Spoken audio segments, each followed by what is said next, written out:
are grateful to our sponsors, Kelly Stafford with Stafford Tree Service, and also Kow Cow Manure. If you need your trees trimmed locally, remember Stafford Tree Service at staffordtreesvc.com. And please visit Kow Cow Manure, that's K-O-W. Remember, both of the contact details are in the description below. Hi, I'm Siam DeFreitas, Mr. Greenthumb, for the Ask Mr. Greenthumb gardening segments. Many people like the idea of having tulips in areas where you can't grow them. This is Curcuma ginger, and it's sometimes called the Siam Tulip. Why? Because it kind of has the look of a tulip.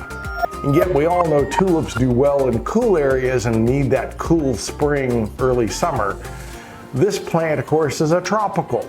And since it's from the Orient, it tends to take the heat rather well.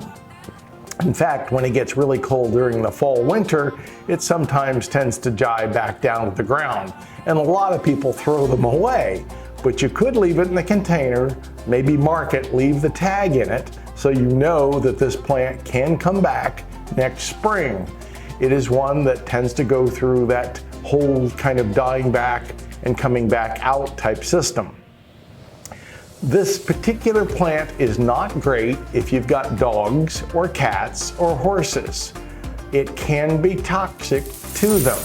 So if you have dogs that are in the back that like to chew on everything, or if you've got a cat like I do, like Tanner, who likes to chew on everything, I wouldn't probably have this plant.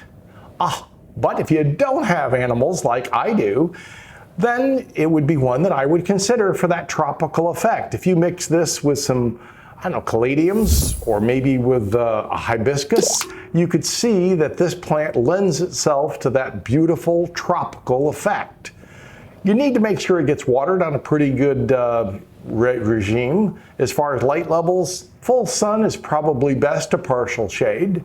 If you want to have fertilizer, every 2 to 3 weeks during the growing season is probably important. And also, I would probably go ahead and layer a good layer of mulch around it. Add extra organic matter when you plant it. Add that extra peat, add that extra cow. Really make a good friable soil, and it will pay dividends in the long run for the growth of your favorite plant. You won't have to prune it very much. Occasionally you could divide off other plants from it. It's normally not considered invasive, but I would probably keep it in the container. You could have it just out in the garden, but remember, you could even plant whole containers into the garden.